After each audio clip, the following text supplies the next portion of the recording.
Event હોય ને આઈ એમ ready અને અમારા ગ્રુપ સાથે અમે આવ્યા દિનુભાઈ અને બેનના ભાઈ આ ચારેયનો પરિચયમાં મને એક વસ્તુ એ જાણવા મળી જે બોલે છે એ કરે છે ને સવાર પડશે ને એક લાગશે કે ખૂબસૂરત સપના ટૂટ ગયા મને સપના જેવું લાગ્યું ખરેખર ફર્સ્ટ ટાઈમ જ અમે એટલું એન્જોય કર્યું છે આપણે લોકો તો ફિક્સ જ કર્યું છે ભૂમિને જાય એટલે સર અમે લોકો જવા દે વર્કશોપ તો બહુ બધા કર્યા છે ભૂમિને જાય અમારી માટે કર્યું છે એ અલગ જ છે કે નહીં કોઈ એડવર્ટાઇઝ બસ એને એક જ પકડવાનું હોય તમે શીખો મેરા દિખતા હે યારા આપને પ્યાર કરું મેરા દિખતા હે યારા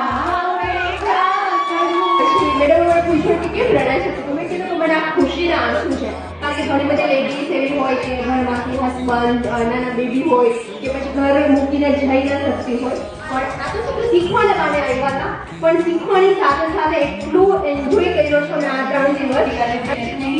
બહુ સરસ ઇવેન્ટ કર્યું છે આપણે ક્યાંય મળે જ નહીં આ રીતે બહુ જ મજા આવી એટલી મજા આવી કે મારી મજા કરી અમારી માટે અત્યારે 3 દિવસ એવું લાગે છે કે એન્જોય કર્યું છે જીવવાથી અમને ખુદને અમે ટાઈમ આપ્યો છે બહુ મસ્ત અને એમ થાય છે બધું છે ને આપણું આ ફેમિલી છે.